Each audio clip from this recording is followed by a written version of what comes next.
नमस्कार दोस्तों, आप सभी का जो है ज्ञान तिलक आईएएस एकेडमी में स्वागत है। मैं रूपेश वर्मा आप सभी लोगों का स्वागत करता हूं। दोस्तों, कल वाले वीडियो में हम लोग का संविधान का भाग 11 केंद्र राज्य के मध्य विधायी संबंध, केंद्र राज्य के मध्य प्रशासनिक संबंध क्या होता है, उसके संदर्भ में हम लोग जो है क्लास को कंप्लीट कर चुके हैं। दोस्तों, आज हम लोग पढ़ेंगे कि संविधान के भाग 12 और केंद्र राज्य के मध्य वित्तीय संबंध क्या होता है और इसका किस संविधान के अंतर्गत इसका प्रावधान किया गया है। जैसे संविधान के अनुच्छेद 264 से लेकर 300 तक हम लोग आज पढ़ेंगे और हमारा प्रयास होगा कि संविधान के भाग 12 को पूरा कंप्लीट कर दें। दोस्तों, हम लोग जो है स्टार्ट करते हैं कि केंद्र राज्य के मध्य जो है वित्तीय संबंध है क्या होता है। तो दोस्तों, केंद्र और राज्य के मध्य वित्तीय संबंध जो है निम्नलिखित बिंदुओं को हम लोग देख सकते हैं कि जैसे केंद्र राज्य के मध्य जो है कर राजस्व का विभाजन होता है। केंद्र राज्य के मध्य में जो है एक तरीके से अनुदान का भी होता है, जैसे कि जो केंद्र सरकार के द्वारा राज्य सरकार को अनुदान दिया जाता है, केंद्र सरकार द्वारा राज्य सरकार को ऋण दिया जाता है, लेकिन राज्य सरकार के द्वारा जो है कोई अंतरराष्ट्रीय ऋण नहीं लिया जा सकता। और इसके साथ में जो है हम लोग इसमें पांचवा बिंदु है। जैसे इसमें आज हम लोग पढ़ेंगे योजना आयोग क्या होता है। अब इसके स्थान पे नीति आयोग का गठन कर दिया गया है। वित्त आयोग क्या होता है, क्षेत्रीय परिषद क्या होता है और राष्ट्रीय विकास परिषद क्या होता है, और केंद्र और राज्यों के मध्य में जो है विवाद किस दशाओं में उत्पन्न होता है और इस केंद्र और राज्यों के मध्य में इनके संबंधों को प्रगाढ़ बनाने के लिए किन समितियों का गठन किया गया। जैसे प्रशासनिक सुधार आयोग हम लोग पढ़ेंगे और जो है बीरप्पा मोइली इसमें पढ़ेंगे, साथ में मन्नार जो है पढ़ेंगे, और फिर जो है आनंद साहिब पढ़ेंगे, सरकारी आयोग पढ़ेंगे और पुंछी आयोग जैसे जो है इन सभी आयोगों के बारे में आज हम लोग डिस्कस करेंगे। दोस्तों, जो परीक्षा की दृष्टिकोण से बहुत ही महत्वपूर्ण है, इसमें हम लोग जो है स्टार्ट करते हैं। पहला है इसमें केंद्र राज्य के मध्य जो है वित्तीय संबंध है। तो इसके जो है निम्नलिखित संबंध है, निम्नलिखित बिंदु हैं। अब इसमें पहला है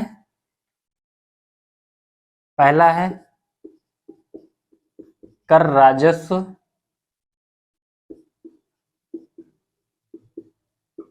राजस्व का विभाजन, और दूसरा इसमें है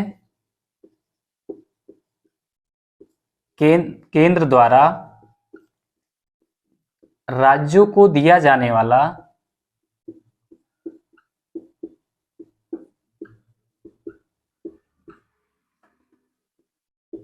वाला अनुदान। ये जो अनुदान है ये अनुच्छेद 275 के अंतर्गत है। कितना? 275 के अंतर्गत। और फिर तीसरा इसमें है, ये तो अनुदान हो गया, लेकिन ऋण, केंद्र द्वारा राज्यों को दिया जाने वाला ऋण, केंद्र द्वारा राज्यों को दिया जाने वाला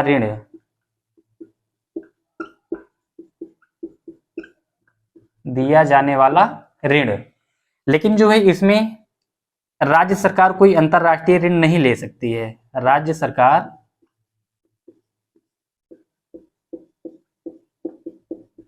अंतरराष्ट्रीय ऋण नहीं ले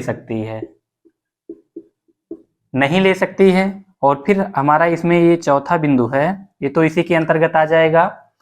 और इसके अंतर्गत जो है फिर पांचवा इसमें है वित्त आयोग पढ़ेंगे हम लोग, वित्तीय संबंध होता है। साथ में जो है इसमें नीति आयोग और फिर जो है क्षेत्रीय परिषद, और साथ में जो है केंद्र और राज्यों के मध्य जो विवाद उत्पन्न होता है।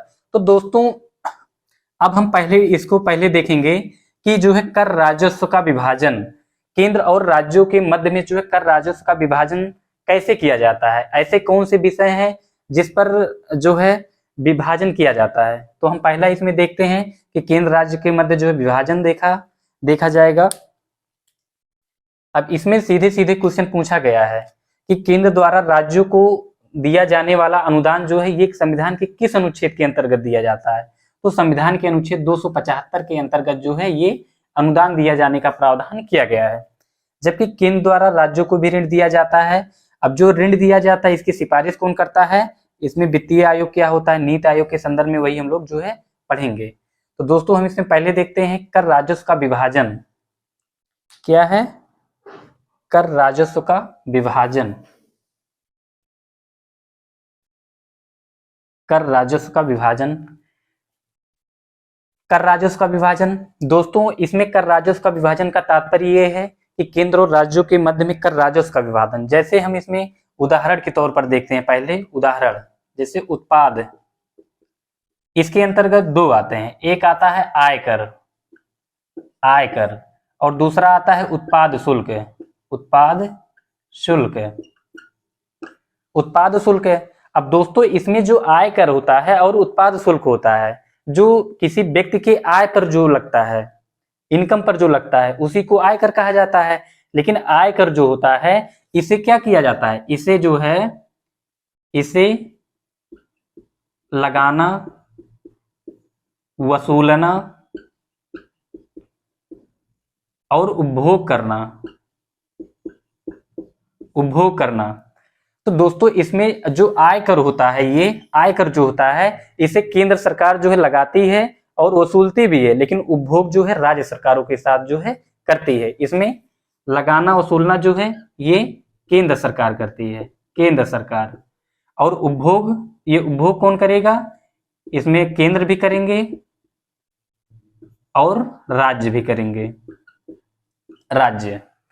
मतलब इसमें क्या हुआ कि आयकर पर जो टैक्स लगता है, टैक्स लगाने का कार्य जो है केंद्र सरकार द्वारा किया जाता है, वसूलता भी केंद्र सरकार है, लेकिन जो उपभोग जो कर प्राप्त होता है उसको जो है केंद्र और राज्यों के मध्य में जो है बांट दिया जाता है।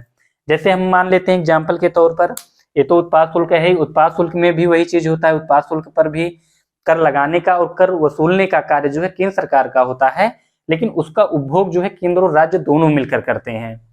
अब इसमें जैसे एग्जाम्पल के तौर पर हम फिर समझ सकते हैं, जैसे आयकर के संदर्भ में मोदी सरकार जो है आयकर को क्या कर रहे हैं, इसको लगा भी रहे हैं नियम कानून लगाकर, और फिर उसको वसूल भी रहे हैं, और उसको राज्यों के जो मुख्यमंत्री हैं, जिस राज्य से जितना आयकर प्राप्त हो रहा है उसके साथ वो बंटवारा भी कर रहे हैं। जैसे उत्तर प्रदेश के योगी हैं, योगी मुख्यमंत्री हैं, तो मुख्यमंत्री जो हैं ये मतलब योगी जी के द्वारा मुख्यमंत्री योगी को भी जो है आयकर में कुछ हिस्सा दिया जा रहा है, ये इसका मतलब है। और फिर इसमें जो है अगर हम दूसरा देख लेते हैं, ये तो उत्पाद शुल्क पर हो गया, और इसमें दूसरा देख लेते हैं, जैसे रेलगाड़ी हो गया, माल भाड़ा हो गया, माल भाड़ा वाली गाड़ी जो होता है इस पर क्या होता है, रेलगाड़ी या माल भाड़ा, इससे भी संबंधित जो टैक्स प्राप्त होता है इस पर लगाने का कार्य और वसूलने का कार्य केंद्र सरकार द्वारा ही किया जाता है, लेकिन इसका जो उपभोग किया जाता है, जो कर प्राप्त होता है वो राज्यों के साथ जो है बांट दिया जाता है। इसमें क्या है, जैसे जो टैक्स है, टैक्स जो कर प्राप्त होता है इससे संबंधित ये जो है लगाना, वसूलना और उपभोग करना, अब ये जो है केंद्र सरकार लगा रही है, केंद्र सरकार, और उपभोग जो है राज्य सरकार के साथ जो है मिलकर केंद्र सरकार भी करती है। अभी किस पे हो गया, जो रेलगाड़ी होता है, जो माल भाड़ा होता है, इस पे जो है कर लगाता कौन है, केंद्र सरकार, वसूलता कौन है, केंद्र सरकार, उपभोग कौन करता है, केंद्र और राज्य दोनों करते हैं, केंद्र और राज्य दोनों मिलकर इसका उपभोग करते हैं।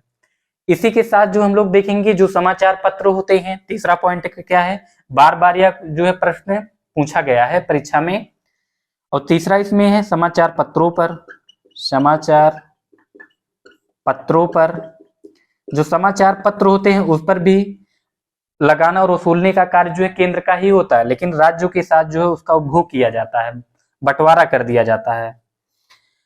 और फिर इसके बाद जो है इसमें चौथा जो पॉइंट है, चौथा पॉइंट है, चौथे पॉइंट में जैसे औषधि हो गया और जो है सौंदर्य संसाधन हो गए, ऐसे जो विषय होते हैं इन पर जो है कर कौन लगाता है, कर जो है केंद्र सरकार लगाएगा, लेकिन वसूलना और फिर उसको उपभोग करना ये राज्य सरकार द्वारा जो है किया जाता है। इसमें केंद्र सरकार द्वारा केवल लगाया जाता है, लेकिन वसूलना और उपभोग करना ये जो है केंद्र सरकार, ये राज्य सरकार करती है। इसमें क्या है, जैसे सौंदर्य हो गया, सौंदर्य, जो सौंदर्य प्रसाधन होते हैं, औषधि हो गया, और स्टाम्प हो गया, स्टाम्प, स्टाम्प। दोस्तों आप लोग देख रहे होंगे, ये सौंदर्य हो गया, ये औषधि हो गया, और ये स्टाम्प हो गया। स्टाम्प जो है आप लोग फिलहाल न्यायालय में जो है अगर देखते होंगे या तहसील में देखते होंगे कि 5 रुपए का स्टाम्प होता है, 10 रुपए का होता है, 100 रुपए का होता है, 200, 500। तो स्टाम्प जो ये होता है, इस पे जो है स्टाम्प, इस पे जो टैक्स प्राप्त होता है या इस पे जो टैक्स लगाया जाता है, इस पर केंद्र सरकार के द्वारा लगाया जाता है। लगाता कौन है? केंद्र सरकार। लेकिन वसूलना और उसका उपभोग करना ये राज्य सरकार के द्वारा जो है किया जाता है। जैसे स्टाम्प के संदर्भ में ले लेते हैं, फिर वही चीज कि स्टाम्प पर टैक्स जो है मोदी सरकार लगा रही है, लेकिन उसको वसूल कौन रहा है? योगी सरकार। और उपभोग कौन कर रहा है? योगी सरकार। तो ये एग्जाम्पल के तौर पर आप इसको जो है समझ सकते हैं। दोस्तों ये हमारा कर राजस्व के का विभाजन हो गया, केंद्र राज्यों के मध्य में जो विभाजन किया जाता है, ये हमारा जो है यहाँ तक कंप्लीट हुआ। अब इसके बाद जो है हमारा दूसरा आता है वित्त आयोग। वित्त आयोग,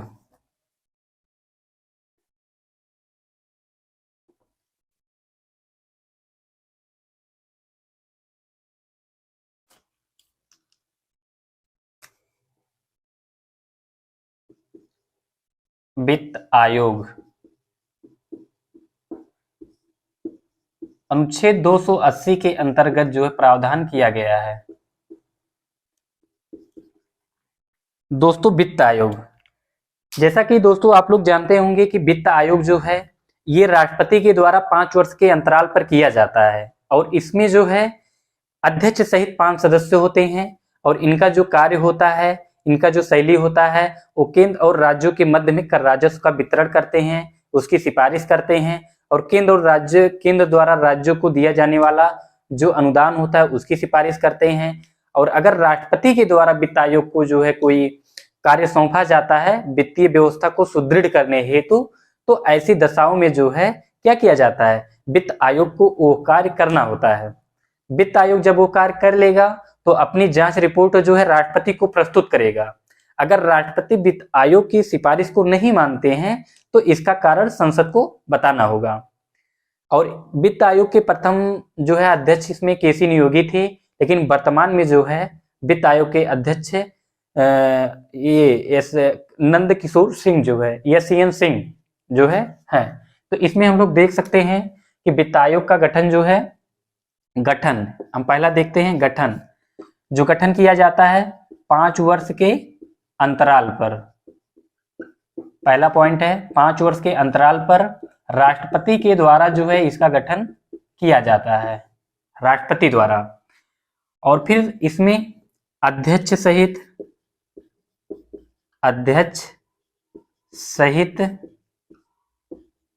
5 सदस्य होते हैं। जो वित्त आयोग संस्था होती है इसमें अध्यक्ष सहित जो है 5 सदस्य होते हैं, और जो ये 5 सदस्य होते हैं इनका मुख्य कार्य क्या होता है? इनका मुख्य कार्य जो है सलाह देना होता है। क्या करना? परामर्श देना या सलाह देना। और फिर जो है ये कैसी संस्था है? संविधानेतर संस्था है, संविधानेतर, ये जो है संविधानेतर संस्था है। और साथ में जो है इनका मुख्य कार्य जो है पहला होता है केंद्र राज्य के मध्य में कर राजस्व का वितरण करना या सिफारिश करना। केंद्र प्लस राज्य के मध्य कर राजस्व के वितरण का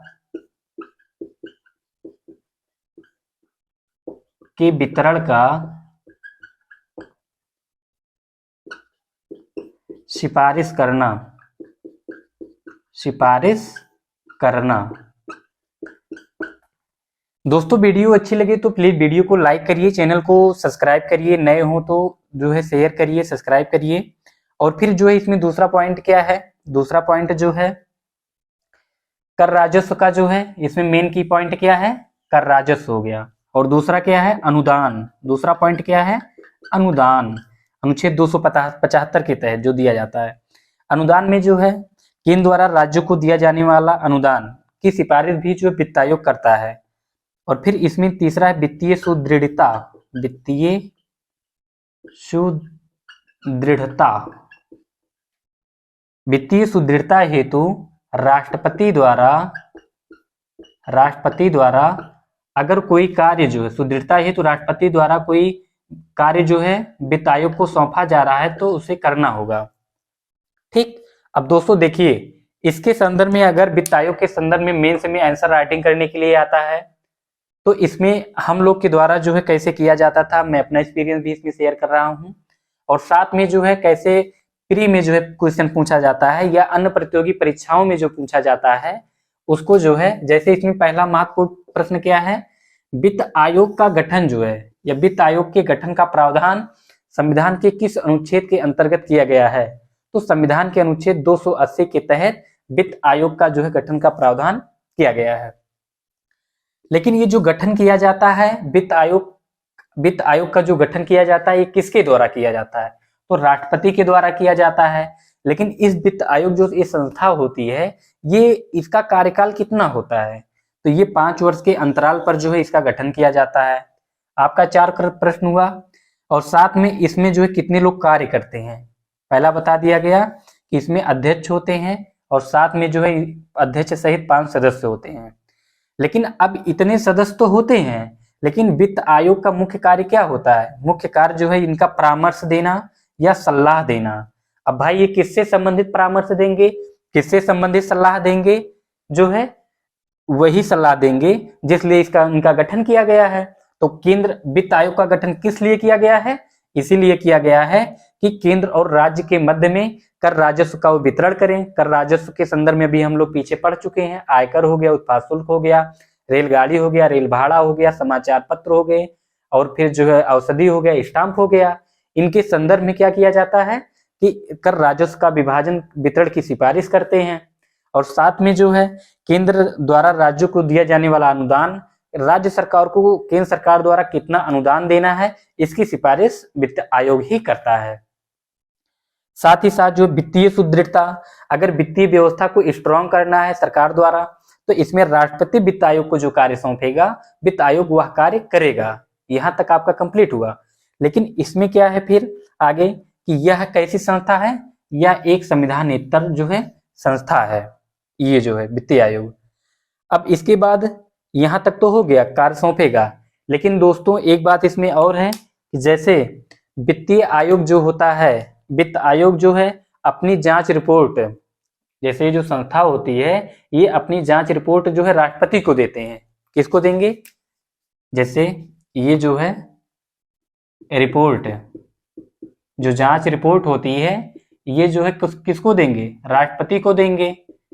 और राष्ट्रपति जो है अगर इनकी वित्त आयोग की सिफारिश को मान लेते हैं तब तो ठीक है। अगर वित्त आयोग की सिफारिश को राष्ट्रपति जो है नहीं मानते हैं तो राष्ट्रपति को इसका कारण जो है, कारण संसद को बताना होगा। किसे, संसद को। इसमें क्या है दोस्तों, वित्त आयोग, जो वित्त आयोग होता है ये अपनी रिपोर्ट जो है राष्ट्रपति को देता है। और राष्ट्रपति जो है अगर वित्त आयोग की सिफारिश को स्वीकार नहीं करता तो उसका कारण राष्ट्रपति को संसद को बताना होगा कि हमने जो है वित्त आयोग की जो सिफारिश किए हैं या जो रिपोर्ट प्रस्तुत किए हैं उसको हम किस लिए नहीं माने हैं, उसका कारण राष्ट्रपति को बताना होगा। तो इसमें जो है दोस्तों जैसे पहला है जो है प्रथम अध्यक्ष जो थे केसी नियोगी जो है बार बार परीक्षाओं में पूछा गया है, वित्त आयोग के प्रथम अध्यक्ष कौन थे, तो केसी नियोगी जो है वित्त आयोग के प्रथम अध्यक्ष थे। लेकिन वर्तमान में कौन है, वर्तमान में जो है यशवंत सिंह,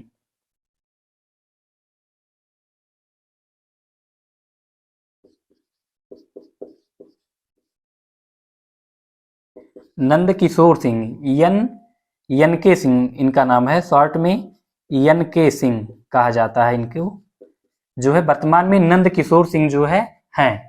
और ये 5 वर्ष के लिए जो है अब अपने पद पर रहेंगे। तो दोस्तों इस प्रकार जो है ये वित्त आयोग के संदर्भ में जितने भी महत्वपूर्ण कंटेंट थे ये जो है कंप्लीट हुआ। अब वित्त आयोग के बाद जो हम लोग देखेंगे नीति आयोग जो है क्या होता है, नीति आयोग के बारे में पढ़ेंगे।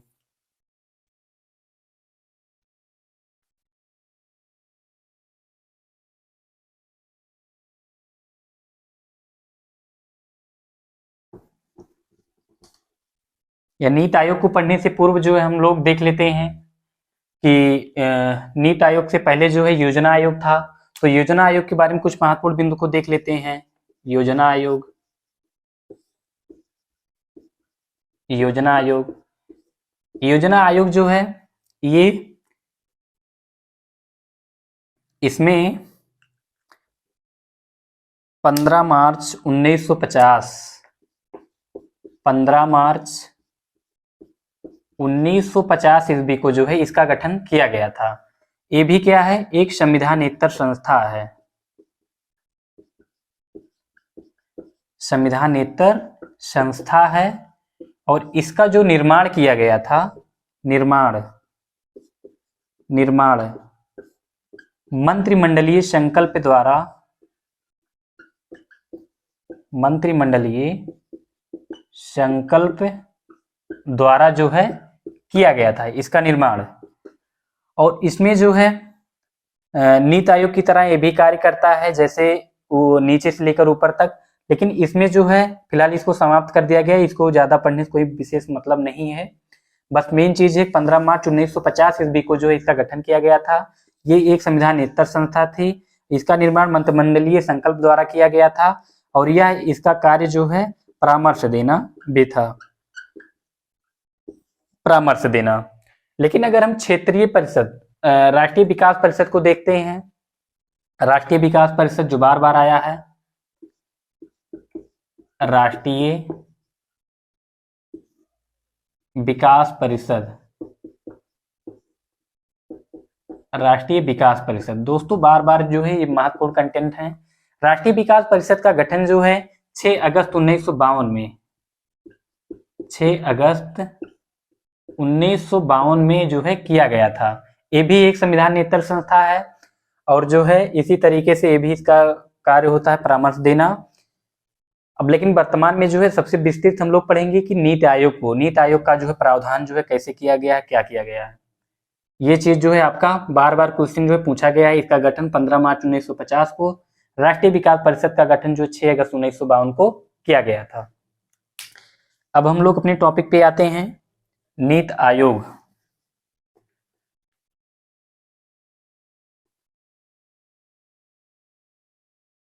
नीति आयोग,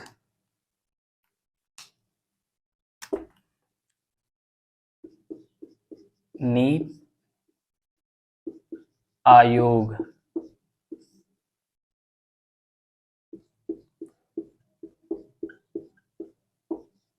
नीति आयोग, नीति आयोग जो है इसे national institute for transformation of India कहा जाता है, इसका संक्षिप्त रूप है।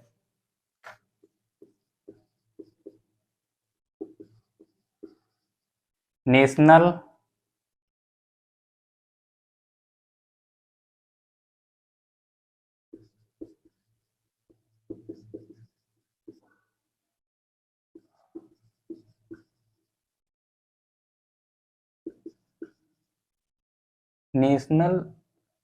नेशनल इंस्टीट्यूशनल फॉर ट्रांसफॉर्मेशन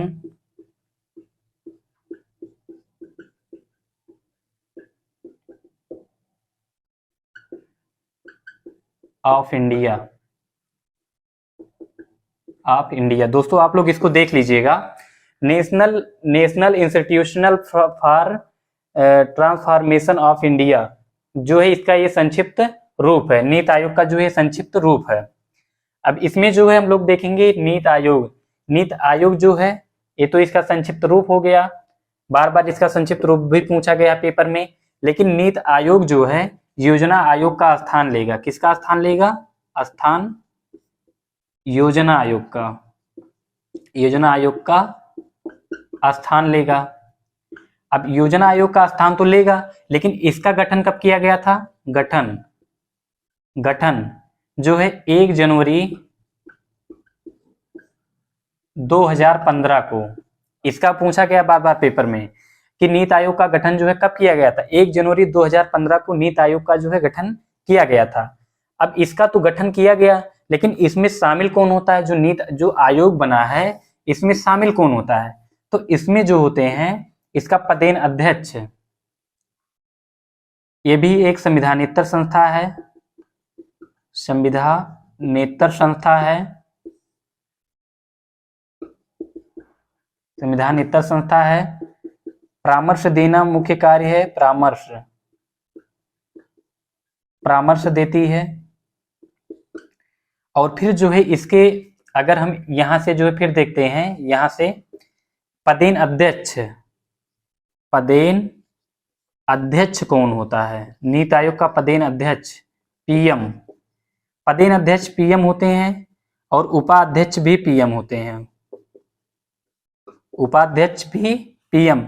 मतलब नीति आयोग के पदेन अध्यक्ष जो है प्रधानमंत्री ही होंगे और उपाध्यक्ष भी प्रधानमंत्री ही होंगे। लेकिन अगर इसके सदस्य की बात देखा जाए, सदस्य कौन होते हैं दोस्तों? सदस्यों में जो है इसमें, जैसे इसमें तीन पूर्णकालिक सदस्य होंगे, 2 अंशकालिक सदस्य होंगे, 4 जो है कैबिनेट मंत्री होंगे, इसमें गवर्निंग काउंसिल भी होते हैं और साथ में जो है इसमें क्षेत्रीय परिषद होते हैं, कार्यकारी अधिकारी होते हैं। ये जो है इसमें सदस्य होते हैं। अब इसमें हम लोग देखेंगे जो है पहला 3 पूर्णकालिक सदस्य, 3 पूर्णकालिक सदस्य और 2 सदस्य जो है अंशकालिक, 2 सदस्य अंशकालिक। अंशकालिक का तात्पर्य जो है कुछ समय के लिए जो होते हैं। अब इसमें 2 जो होते हैं, इसमें जो 2 अंशकालिक सदस्य होते हैं, इसमें जैसे अनुसंधान केंद्रों के जो विद्वान होते हैं उनको शामिल किया जाता है, या फिर जो विश्वविद्यालय के जो प्रोफेसर होते हैं उनको इसमें शामिल किया जाता है, जो विद्वान होते हैं। पहला क्या है? अनुसंधान और दूसरा जो है इसमें विश्वविद्यालय के जो विद्वान होते हैं इनको जो है शामिल किया जाता है। अनुसंधान केंद्रों के विद्वानों को और विश्वविद्यालय के विद्वानों को जो है दो सदस्य जो अंशकालिक होते हैं उनमें इनको शामिल किया जाता है। लेकिन इसमें जो है फिर 4 पदेन कैबिनेट मंत्री, 4 पदेन कैबिनेट मंत्री और फिर इसके बाद जो है गवर्निंग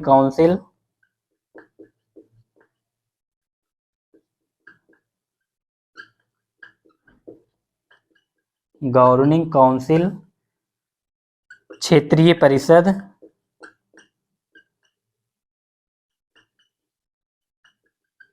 कार्यकारी अधिकारी।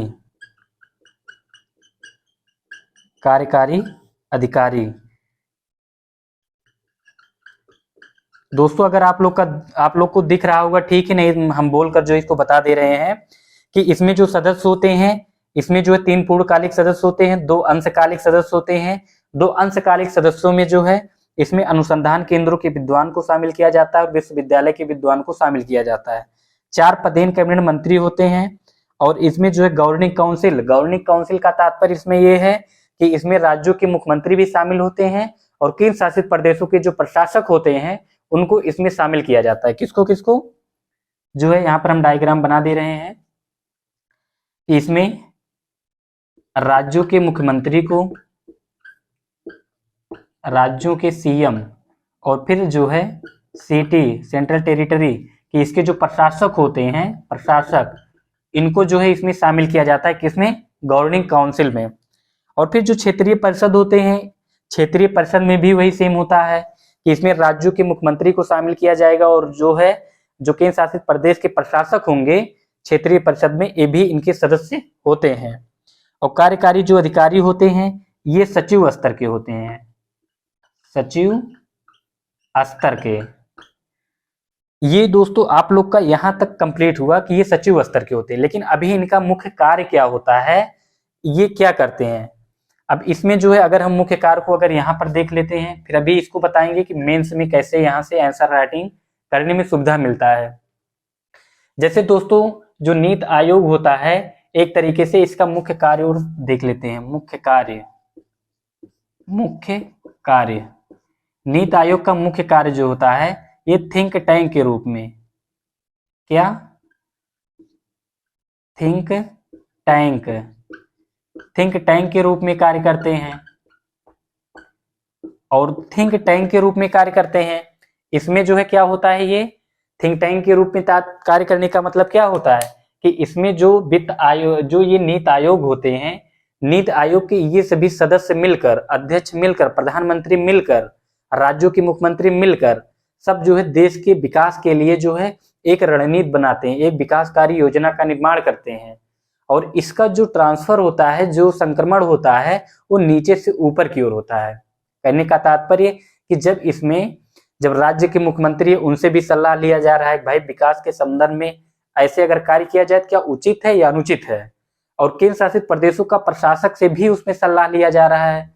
और इसमें प्रशासनिक अधिकार स्तर के जो अधिकारी होते हैं, कार्यकारी अधिकारी, उनसे भी सलाह लिया जा रहा है। इसमें ऐसा नहीं है कि केवल नीति आयोग के द्वारा ही जो है ये कार्य किया जा रहा है, नहीं, इसमें प्रधानमंत्री भी हैं, इसमें जो है विश्वविद्यालय अनुसंधान केंद्रों के प्रोफेसर भी हैं, विद्वान भी हैं, और फिर कैबिनेट मंत्री भी हैं, और सचिव स्तर के इसमें अधिकारी भी शामिल हैं। और साथ में जो है इन सभी लोगों की सलाह के आधार पर जो है देश को आगे बढ़ाने में एक विकास संबंधी रणनीति तैयार की जाती है। तो इसमें जो है क्या किया जाता है, सदस्यों के साथ जो है विकास रणनीति तैयार किया जाता है। विकास संबंधी जो है रणनीति देश के लिए तैयार किया जाता है। अब इसमें आप लोग लिख सकते हैं कि इसमें शामिल कौन होता है। और जब विकास संबंधी, चूंकि इसमें जो संक्रमण होता है, संक्रमण ये जो है ये नीचे से ऊपर की ओर होता है। नीचे से ऊपर की ओर का मतलब, जब इसमें इस संस्था में जो है, इसलिए संक्रमण काल कहा गया है, संक्रमणकालीन कहा गया है।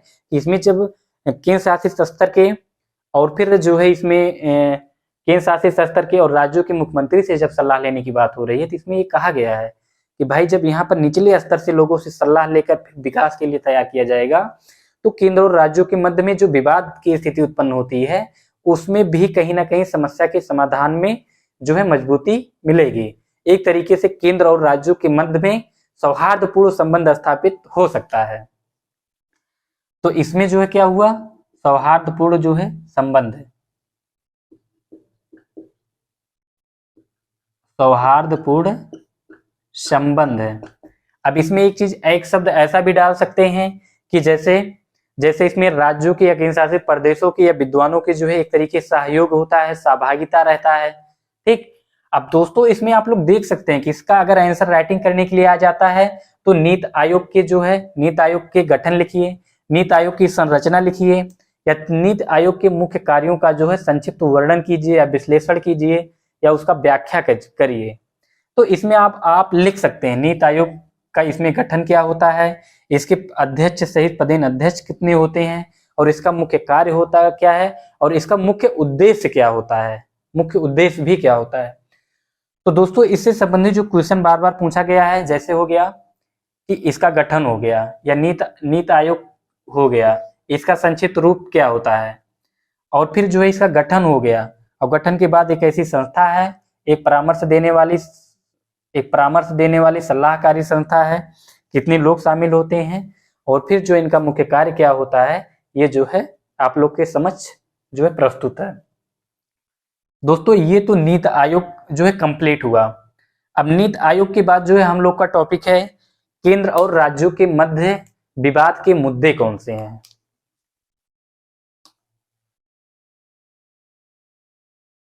केंद्र और राज्यों के मध्य विवाद के मुद्दे हम लोग देखेंगे।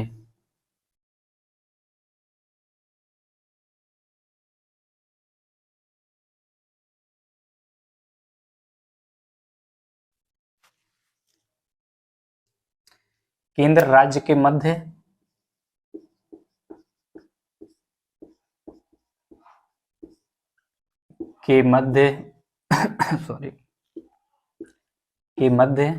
विवाद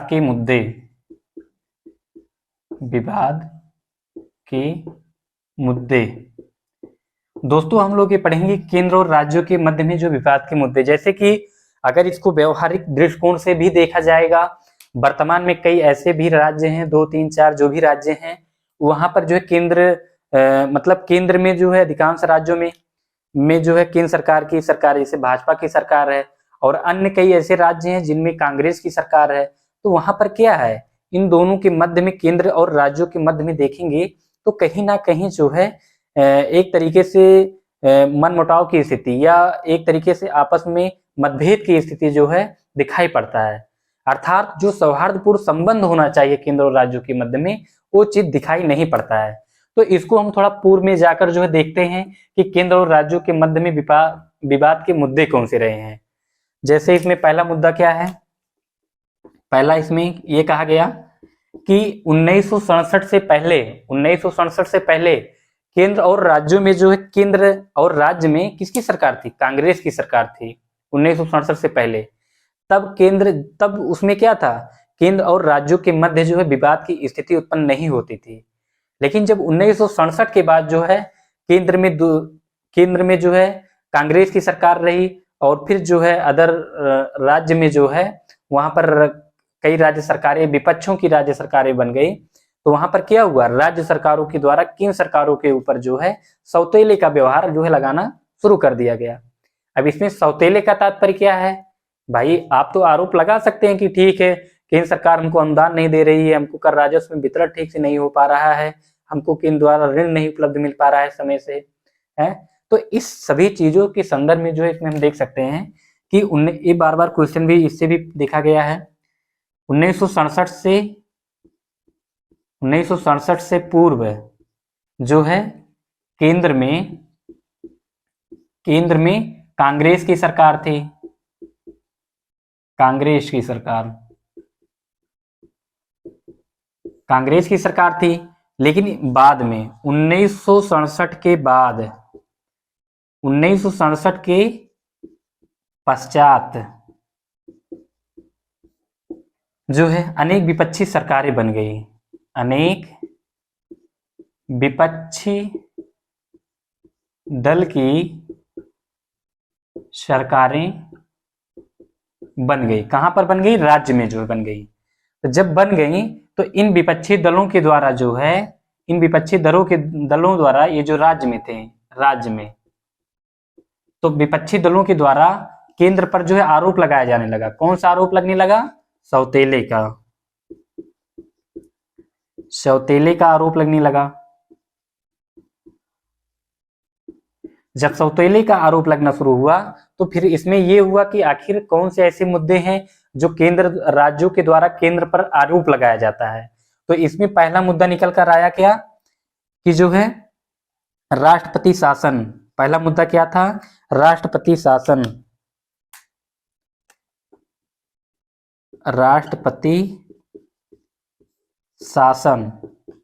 पहला मुद्दा था राष्ट्रपति शासन, अनुच्छेद 356।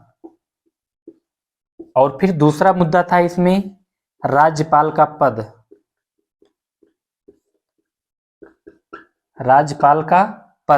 और तीसरा मुद्दा था वित्तीय से संबंधित था। और जो फिर चौथा इसमें मुद्दा था अनुच्छेद 249 राजसूची के विषय के संदर्भ में। आप लोग को ये सब चीज पढ़ा चुके हैं कि राज्यपाल का पद क्या होता है, वित्तीय क्या होता है, अनुच्छेद 249 क्या होता है। आप हमारे पूर्व वीडियो में जो है देख सकते हैं, पढ़ा हुआ है वीडियो।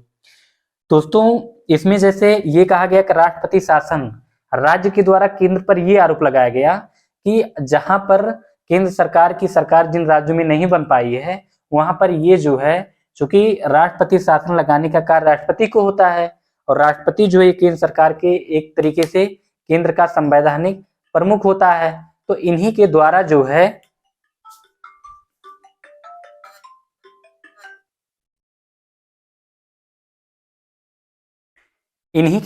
है क्या किया जाता है, इन्हीं के राज्यों के द्वारा जो है केंद्र पर आरोप लगाया जाता है कि ये जहां पर केंद्र की जो है सरकार नहीं बनी है, ये राष्ट्रपति शासन लागू करके जो है वहां पर विपक्षी की सरकारों को चलने नहीं देते हैं। जैसे कि हम जब बताए थे कि राष्ट्रपति शासन, हम लोग को पढ़ा रहे थे उसमें जब 1978 ईस्वी में जनता दल की सरकार थी, तो वहां पर जनता दल की सरकार द्वारा जो है कांग्रेस के 9 राज्यों की राज्य सरकारों को जो है क्या कर दिया गया था, राष्ट्रपति शासन लगा दिया गया था। लेकिन जैसे 1980 ईस्वी आया तो वहां पर क्या हुआ, 1980 ईस्वी में जो है कांग्रेस की सरकार बनी, इंदिरा गांधी की सरकार बनी। तो उसने क्या किया कि कांग्रेस की जो उसकी सॉरी जनता दल की जो राज्य विपक्ष की सरकारें थी, उन पर जो है राष्ट्रपति शासन लगाकर पद से जो है उनको हटा दिया और राष्ट्रपति शासन जो है लगा दिया। तो दोस्तों इस तरीके से राज्य का जो है पहला आरोप रहता है कि राष्ट्रपति शासन। राज्यपाल का पद, राज्यपाल के पद को लेकर इसलिए विवाद रहता है कि राज्यपाल जो होते हैं ये जो है राष्ट्रपति के पश्चात पर्यंत पद को धारण करते हैं, अर्थात राष्ट्रपति जब तक चाहेंगे तब तक राज्यपाल पद पर बने रहेंगे और राष्ट्रपति जब चाहेंगे राज्यपाल को पद से हटा सकते हैं। तो इसके लिए राज्यपाल इसमें ये भी कर सकता है कि भाई वो पद पर बने रहने के लिए राष्ट्रपति के अधीन में भी कार्य कर सकता है। उनकी बातों को, केंद्र की बातों की तरफ राज्यपाल का झुकाव जो है अधिक हो सकता है। तो ऐसी दशाओं में जो है राज्य द्वारा केंद्र पर यह आरोप लगाया जाता है कि जो राज्यपाल का पद है इसे भी जो है ये भी समस्या के लिए एक बड़ा मुद्दा है। वित्तीय राज्य द्वारा केंद्र पर यह आरोप लगाया गया कि केंद्र के द्वारा राज्यों का जो है कर राजस्व का विभाजन समय से नहीं किया जाता, यहाँ तक कि केंद्र द्वारा राज्यों को जो ऋण प्रदान किया जाता है वो भी समय से नहीं किया जाता और ना ही दिया जाता है कभी कभी, और यहाँ तक कि जो ऋण प्रदान किया जाता है किसी संकटकालीन स्थिति से निपटने हो तो वो भी केंद्र सरकार द्वारा नहीं किया जाता। तो ऐसी दशाओं में जो है वित्त से संबंधित अनुच्छेद 249 राज्य सूची के विषय में जिन राज्यों में विपक्षी की सरकारें बनी हुई हैं केंद्र के विरुद्ध में, तो वहां पर अगर राज्य के हित में कोई कानून का निर्माण करना हो तो ऐसी दशाओं में केंद्र द्वारा राज्य के संदर्भ में कानून का निर्माण नहीं किया जाता है या उनके लिए कोई लाभकारी योजनाएं नहीं चलाया जाता उस राज्य के लिए। तो ऐसी दशाओं में जो है इसके संदर्भ में जो आरोप लगाया जाता है केंद्र के ऊपर। तो दोस्तों इसमें देखेंगे कि केंद्र और राज्यों के मध्य में जो है 3 तरीके के मुद्दे सामने आए हैं। कितने मुद्दे? 3 मुद्दे।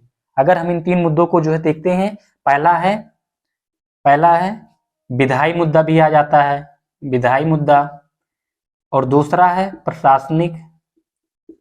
प्रशासनिक विवाद, और फिर तीसरा इसमें है प्रशासनिक के बाद जो है वित्तीय विवाद।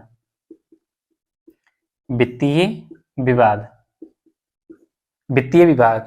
अब इसमें दोस्तों लेकिन इसमें मुख्य मुद्दा क्या है, केंद्र और राज्यों के मध्य जो मुख्य मुद्दा है वो वित्तीय स्वायत्तता को लेकर है। कौन सा विवाद है? वित्तीय विवाद, स्वायत्तता।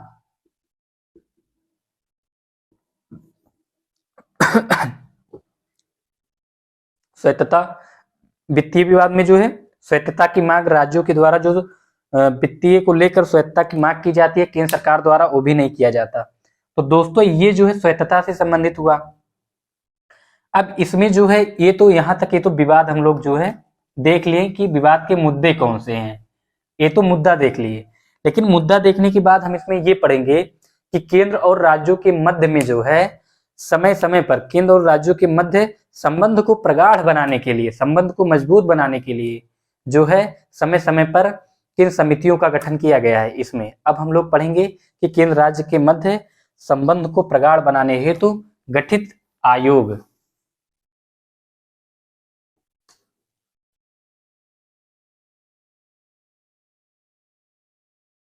सॉरी लाइट चला गया फिलहाल।